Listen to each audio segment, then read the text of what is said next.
السلام علیکم۔ بزم حرف و حکمت فار یو میں ایک بار پھر آپ سب کو خوش آمدید۔ انٹرمیڈیٹ سال دوم حصہ غزل میں سے پہلی غزل خواجہ میر درد کی آپ کے سامنے پیش کی جا رہی تھی۔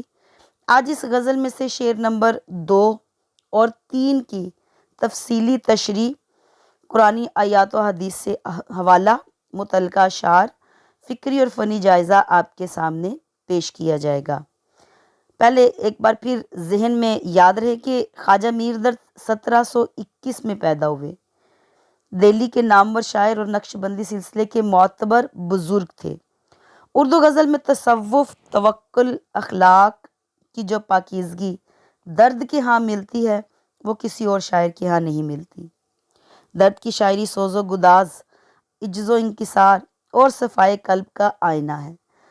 آپ کے ہاں عشق حقیقی کا رنگ غالب ہے اور کلام میں سادگی کے ساتھ عمیق روحانی معنی بھی پوشیدہ ہے۔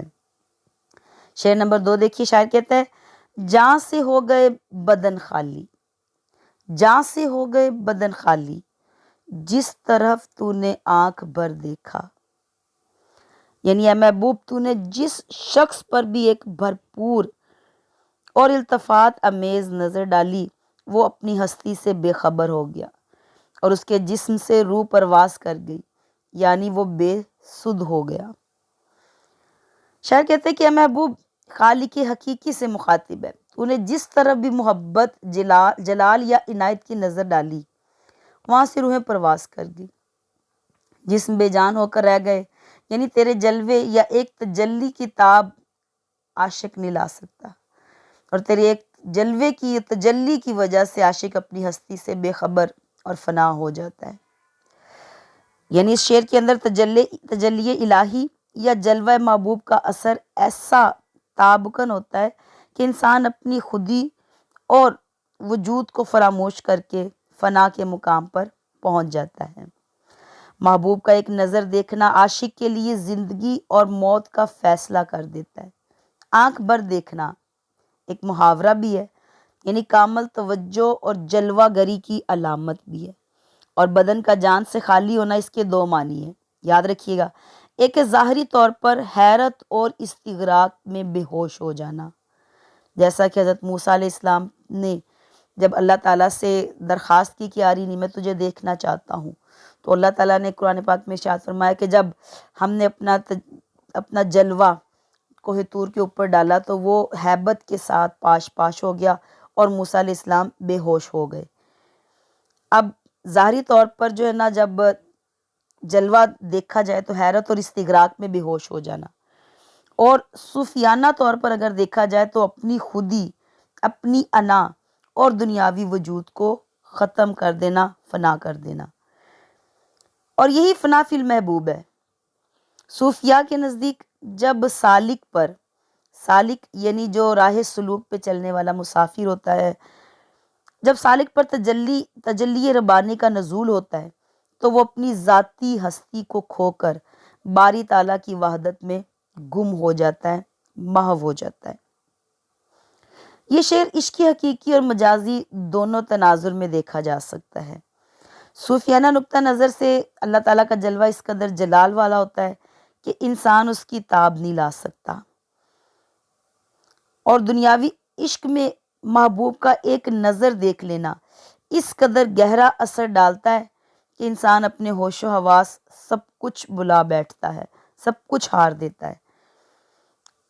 یاد رکھیے، استغراق، جیسے ہی محبوب کی جلوہ گری پڑتی ہے تو انسان استغراق کی کیفیت میں چلا جاتا ہے، اور پھر استغراق سے نکل کر فنا فی اللہ کی کیفیت میں جاتا ہے۔ استغراق اور فنا فی اللہ یہ تصوف کی 2 اہم اصطلاحات ہیں۔ استغراق کا مطلب ہوتا ہے ڈوب جانا، غرق ہو جانا، جذب ہو جانا، اور اصطلاح مطلب ہے کہ سالک کے فکر و شعور کا اللہ کی یاد میں محو ہو جانا، اس قدر زیادہ کہ انسان کے حواس منقطع ہو جائیں، انسان کا دل و دماغ اللہ کے دھیان میں اتنا محو ہو کہ ظاہری حواس اور دنیاوی خیالات عارضی طور پر ختم ہو جائے۔ جیسے مثال کے طور پر کوئی گہری سوچ میں ہو، اس قدر وہ کھو جائے کہ اگر اسے آواز دی جائے تو پتہ نہ چلے۔ یہی استغراق کی کیفیت ہوتی ہے۔ جیسے منصور خلاج نے بھی استغراق کی کیفیت میں انا الحق کا نعرہ لگایا۔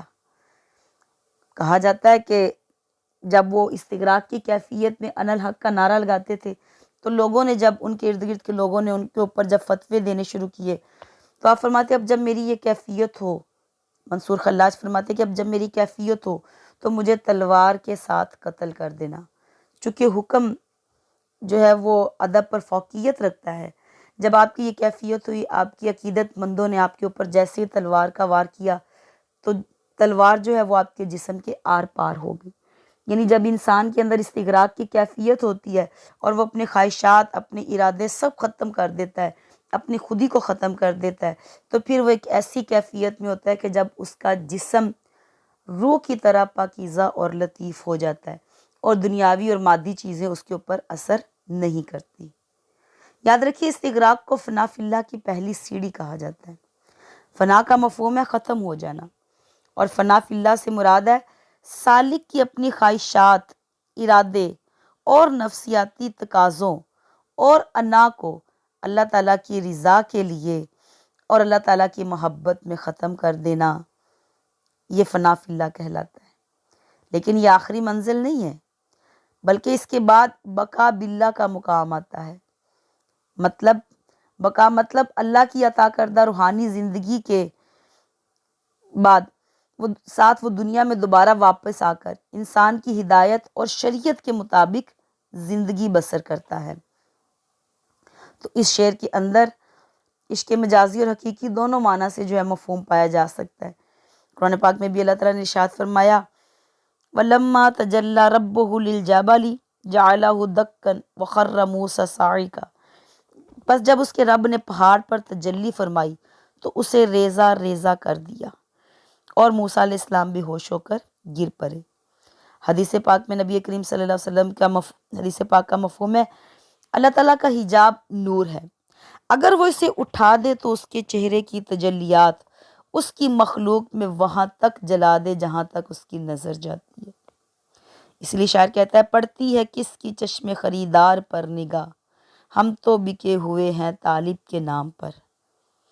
اور شاعر کہتا ہے جلووں کے آگے شمع کی حقیقت کیا ہے، بتوں کو تو نے بنایا ہے پارسا کیا کیا، نہ تشنہ کام رہا کوئی اس کے ساحل پر، جو ڈوب کر نکلا وہی سرفراز ہوا۔ یعنی جو استغراق کی کیفیت کے بعد فنا فی اللہ کے مقام پہ پہنچتا ہے تو اس کے بعد ہی وہ بقا کی منزل حاصل کر پاتا ہوتا ہے، اسی کے بعد وہ سرفراز ہوتا ہے۔ تو یہ خوبصورت شعر تھا جو کہ تصوف کے رنگ میں خواجہ میر درد نے لکھا۔ اب دوسرا شعر نمبر 3 کی دیکھیے، شاعر کہتے ہیں نالا فریاد آہو اور زاری، نالا فریاد آہ اور زاری، آپ سے ہو سکا سو کر دیکھا، آپ سے ہو سکا سو کر دیکھا۔ یعنی محبوب کی توجہ حاصل کرنے اور فراق کے درد کو کم کرنے کے لیے عاشق نے نالا، فریاد، آہ، گریہ زاری سمیت ہر ممکن طریقے اور بس میں ہونے والی کوشش کر کے دیکھ لی، لیکن جو ہونا ہوتا ہے وہی ہوتا ہے۔ یعنی اس شعر کے اندر انسان کی بے بسی اور کامل عجز پایا جاتا ہے کہ عاشق اپنی تمام تر کوششوں اور زاویوں کے باوجود، آہوزاریوں کے باوجود محبوب کی بے نیازی کے سامنے خود کو لاچار سمجھتا ہے۔ خواجہ میر درد نے یہاں پہ 4 الفاظ استعمال کیے، نالا، فریاد، آہ اور زاری۔ نالا، یہ تمام الفاظ غم، تکلیف، رنج اور درد و کرب کی شدت کو ظاہر کرتے ہیں۔ اکثر اردو شاعری اور ادب میں ان کا استعمال ایک ساتھ یا ہم معنی الفاظ کے طور پر بھی لیا جاتا ہے، تاہم ان کے انفرادی معنی میں کیا فرق ہے؟ دیکھیے کہ نالا کہتے ہیں درد یا تکلیف کی وجہ سے دل سے نکلنے والی چیخ، پکار یا رونے کی آواز۔ فریاد کسی مصیبت یا ظلم کی وقت مدد کے لیے پکارنا، دہائی دینا یا گلہ و شکوہ کرنا۔ آہ کہتے ہیں شدید غم، دکھ یا حسرت کے عالم میں سانس کھینچ کر نکالنے والی ٹھنڈی سانس آواز کے ساتھ۔ اور زاری کہتے ہیں زار زار رونا، یعنی انتہائی عاجزی اور بیچارگی کے ساتھ رو رو کر التجا کرنا۔ اب شاعر نے یہاں پہ چاروں الفاظ کا استعمال کیا ہے، یعنی اے محبوب، ہم نے تیرے لیے، تجھے پانے کے لیے درد یا تکلیف کی وجہ سے چیخ اور پکار بھی کی، مدد کے لیے بھی پکارا، دہائیاں بھی دی، گلا و شکوہ بھی کیا، غم دکھ یا حسرت کے ساتھ سانس بھی کھینچی، اور بیچارگی کے ساتھ رو رو کر بھی التجا کی۔ ہم سے جو بن پڑا ہم نے سو کر دیکھا، اب یہ کرم کرنا تجھ پر ہی منحصر ہے۔ دکھ اور درد کا زبانی اظہار جب ستمگر حد سے بڑھے تو عاشق زبانی فریاد کے ذریعے التجا کرتا ہے۔ اس شعر میں بھی بارگاہ الہی میں عاجزی اور انکساری اور التجا کا اظہار ہے۔ انسان اپنی بساط کے مطابق ہر ممکن عبادت اور تضرع کے ساتھ قرب الہی حاصل کرنا چاہتا ہے، لیکن بالآخر اسے احساس ہوتا ہے کہ محبوب کا کرم ہی سب کچھ ہوتا ہے۔ آہوزاری یعنی اندرونی سوز اور تسلسل سے آنسو بہانے کی حالت ہے۔ یہ سوز دل اور مسلسل تڑپ کی غمازی کرتا ہے، اور اس شعر کے اندر ایک عاجزی کا اظہار ہے، ایک بندگی کا، ایک عجز مطلق کا اظہار پایا جاتا ہے کہ تمام تر ظاہری وسائل اور ذرائع آزمائے جا چکے، لیکن اللہ تعالیٰ کی ذات ہی کرم کرنے والی ذات ہے۔ جیسا کہ شاعر کہتا ہے انما اشکو بثی وحزنی الی اللہ، کہ حضرت یعقوب علیہ السلام بھی جب اپنے بیٹے کی جدائی پہ روتے رہے، ایک عرصے تک روتے رہے، تو پھر انہوں نے بھی کیا کہا کہ بے شک میرا جو شکوہ ہے، یا میں تو اپنے دکھ اور پریشانیاں جو ہے وہ الی اللہ، اللہ ہی کی طرف کرتا ہوں۔ اور قرآن پاک میں اللہ تعالیٰ نے ارشاد فرمایا ادعو ربکم تضرعا و خفیہ، اپنے رب کو پکارو آہوزاری کرتے ہوئے اور خفیہ طریقے سے۔ اور حدیث میں آتا ہے کہ دعا عبادت کا مغز ہوتا ہے۔ اس شعر میں بھی عاشق اپنی بے حسی، عاجزی اور مسلسل کوششوں کا ذکر کرتا ہے۔ وہ راتوں کو روتا ہے، نالے بلند کرتا ہے، آہوزاری کرتا ہے، ٹھیک ہے۔ اور اگر صوفیانہ تناظر سے دیکھے تو وہ بارگاہ الہی میں عاجزی، انکساری اور التجا کا اظہار کرتا ہے۔ انسان اپنی بساط کے مطابق ہر ممکن عبادت اور آہوزاری کے ذریعے اللہ کا قرب حاصل کرنے کی کوشش کرتا ہے۔ مرزا غالب بھی کہتے ہیں نا، شب فرقت کا جاگا ہوں، گرا میں دم ہے باقی ابھی، سحر ہونے کو اے شمع مجلس اب تو آ جاؤ۔ اور ویسے بھی انسان اتنی جلدی کچھ بھی حاصل نہیں کرتا، بلکہ آہ کو چاہیے ایک عمر اثر ہونے تک، کون جیتا ہے تیرے زلف کے سر ہونے تک۔ یہ خوبصورت شعر ہے کہ محبوب ہم نے تیرے لیے کیا کیا کچھ نہ کیا، ہم نے تیری خاطر کیا کیا نہ کیا، گریہ یعقوب کیا، رونا ایوب کیا، صبر ایوب کیا، گریہ یعقوب کیا۔ اس شعر کے اندر فنی محاسن کیا پائے جاتے ہیں؟ صنعت میرات النظیر، نالا، فریاد، آزاری کا خوبصورت تناسب ہے۔ اس کے علاوہ یہ بحر متدارک مسمن مکتوم میں لکھی ہوئی یہ غزل ہے۔ سادگی اور روزمرہ کی زبان استعمال کی گئی ہے، تصوف کا اثر پایا جاتا ہے، انسان کا اپنے خالق اور محبوب حقیقی کے سامنے مکمل عاجزی اور انکساری کا اظہار ہے۔